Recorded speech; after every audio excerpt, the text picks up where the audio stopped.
Hello and welcome, BitMonger family. Monger here. Hope you guys are all having a fantastic day. And in today's video, I'm going to be going over what would I do if I couldn't afford Thailand. I know a lot of you guys might not be in the position to be able to afford Thailand with all the things how it's changed. You know, you need to have a lot of documentation to show your finances. They've been becoming more strict about opening up bank accounts, and it is troublesome and problematic for a lot of people. And let's face it, not everybody can afford it any longer. And I need to recognize that. So in today's episode, I will be looking at what the BitMonger would do in the event he could no longer afford Thailand. And my first place that I would look at would be Cambodia. And the other option would be the Philippines. But honestly, I prefer Cambodia. For numerous reasons. I won't go into the actual reasons on why I prefer Cambodia over the Philippines in this video, but I will be talking about the two places that I would consider going to if I was going to be moving to Cambodia. And there's two places that are on my radar. First of all, we should note Cambodia is definitely more wild, wild west. Compared to Thailand, there is a higher crime rate, and the hospitals are not that great. So you have to face those facts and accept them. Now, the places that I look at, that we'll be looking at today, have a lower crime rate as compared to some place like Phnom Penh or Sihanoukville. Those are two places that I would not really consider. I would consider Phnom Penh over Sihanoukville, and that's because Sihanoukville has just become it's a sad story, but the Chinese triad has moved in there heavily. There's human trafficking, there's casinos, there's heavy mafia involvement down there. It is not a place where I would want to be hanging out at all. It's quite dangerous. There was a building boom down there, and when that happened, the economy fell out. There's a ton of buildings supposedly that are standing that have yet to be built, and that is a serious issue. It's an eyesore. Who wants to see that shit? So I would just completely rule that place out. The first place that I would consider would be Siem Reap. And the reason why I'm attracted to Siem Reap is, and I've been there before, I've toured all over Angkor Wat, and that's the reason why I went there. And a lot of people, the tourists that go there, generally are going to be a different standard. They're not going to be your sex tourist or those types. The people attracted to Siem Reap are a different breed, right? Clearly. They go there for the culture, and that's nice. So they're generally going to be probably more well-educated and have interests that aren't just around chasing pussy. So that's why I'm attracted to Siem Reap. It's also a fairly nice sized town. There's the ruins there are absolutely amazing. I could go there many, many, many times and enjoy it. So it's something to think about. Also, the city itself has got a ton of restaurants. A friend of mine recently lived there for a while, and it is very easy to live there. He found a really nice one-bedroom apartment. It was like, I think he only paid around $210 a month for. And that was on a short-term lease as well. So I can imagine you can get even better deals if you looked around more and you had a longer stay. In terms of retiring to Cambodia, it's very simple. All you need, you can go in there on a tourist visa and switch it over. No problems getting a bank account. And then you just need to show a few $100s, I think, and you get and you can get this renewable visa. It's incredibly affordable and very easy to do. So on those terms, all the headache that you have to deal with it in Thailand doesn't exist. Super easy to do, very, very affordable. And that goes for clearly all of Cambodia. So back to Siem Reap. So my friend, he told me that he rented this apartment for a little over $200. I saw it. It looked very nice. It had a nice kitchen, single bedroom, way bigger than what you normally would see in condos in Bangkok. It also was right near the center of the town area. There is a nightlife area if you want nightlife. He was telling me that there was like 1,000 restaurants inside of his Grab app that he could see. And he was eating Mexican, Indian, Thai, Western food. So a huge amount of choices in terms of food. So that looks really good. Let's take a look at some other things here. And you can see here, we got this going on. This is Angkor Wat, guys. Yeah. And I really had a great time exploring this place. It was just amazing. And it's massive, guys. It's massive.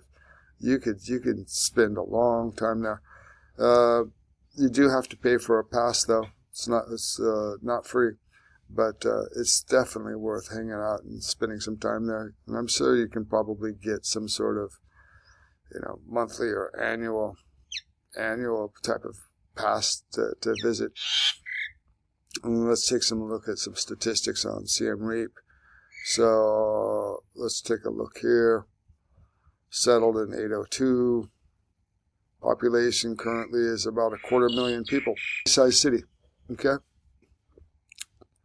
Where was that? Oh, yeah. Let's take a look at this one.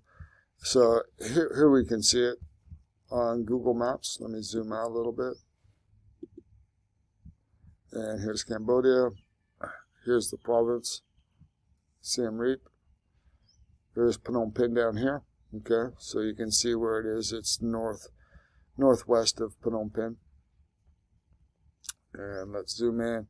And you can see right here, right next to this area, Siem Reap, that's the city, Angkor Wat's right here, just slightly to the north of it. You have the Tonle Sap. And this is a massive lake, guys. This is the largest lake in all of Southeast Asia. So I would imagine there's kind of some cool tours there. I would imagine there's some boating, maybe some fishing that you could do on that lake. It's a really interesting piece of fresh water and how it interacts with the mighty Mekong River. So that would be my first choice, guys, that I would consider. And I would go there and I would spend some time living there before I would, make any kind of long-term decisions. The next place that I'm going to look at is called Kampot. And let's take a look at Kampot. We can see Kampot's down here. It's right near the Gulf of Siam. And it's kind of southwest, slightly southwest, slightly west of Phnom Penh. And it's interesting, I didn't notice this earlier, but you can actually see Po Koc, this island down here, is a popular place in Vietnam. It's actually further west than Kampot, which is, I found that was interesting to me. I was surprised at how far west this island that is controlled by Vietnam is. But anyways, Kampot's down here, and let's take a look at it. It's on a big river. There's a huge mountain range. Let's go back into here and see this, zoom in. So you can see there's this huge mountain range right here, which is a national park as well. So there's going to be some cool stuff in there. A lot of, you get a good, nice mountain view. There's a huge river that runs through this small city. Let's take a look at some photos here. You can see, you guys can look into it some more. What's the population on this place? Kampot. An old temple there. Kampot.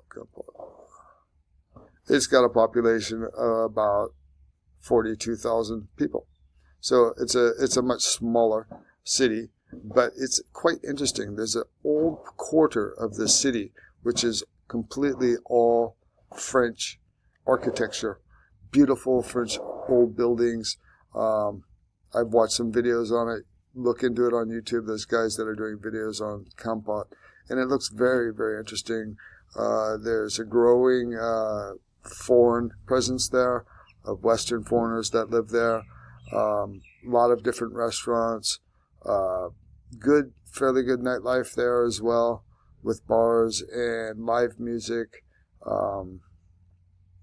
It looked very interesting to me.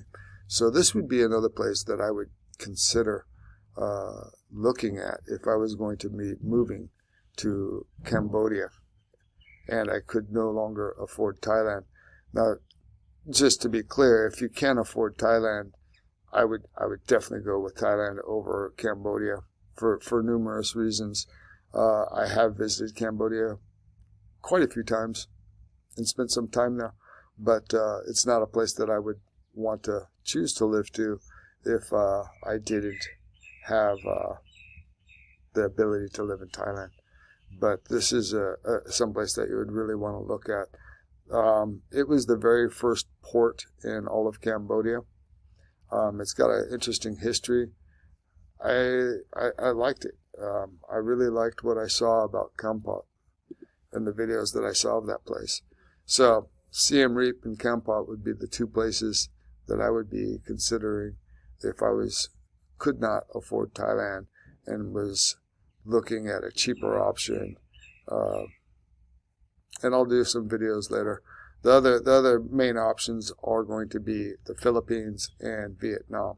Vietnam, you don't have any sort of long-term visa ability there. So you're going to have to be jumping planes every few months to get out of the country, most likely, or possibly paying off some sort of service to stamp your passport. And that can be sketchy because you don't know if those things are legal and you might have some problem later. And the reason why I wouldn't select the Philippines is because, one, I find that I don't like the food in the Philippines. The choices, the options that you have are not great. The only places where you can get good food in the Philippines that I saw, and I spent a lot of time there, was in Manila in the large malls, or in large malls possibly in Cebu. Other than that, you're not going to find it, generally speaking. Difficult to find. So food is something that's a big part of my life. Even though I'm a skinny guy, I love to eat. And it's something that you need every day. So it's something that it's a high value type of thing for me. I want to have access to good food. Philippines doesn't provide that for me. And the other reason why is because it's a disaster zone when it comes to natural disasters. You got typhoons, earthquakes, volcanoes, flooding, all these types of things. It's just not the best place. And crime rate is also quite high. It's right around there with Cambodia. So based on those two things. Oh, and the other thing why I wouldn't choose to live there is the crazy laws that they have with, it's a woman and children law. All a woman has to do is make allegations that you verbally abused her, and they will lock you in jail. And that scares the hell out of me, knowing that, poor people can do desperate things to try to get money. And it's something that you guys got to consider. So there you have it, guys. I hope you enjoyed today's video. And monger on.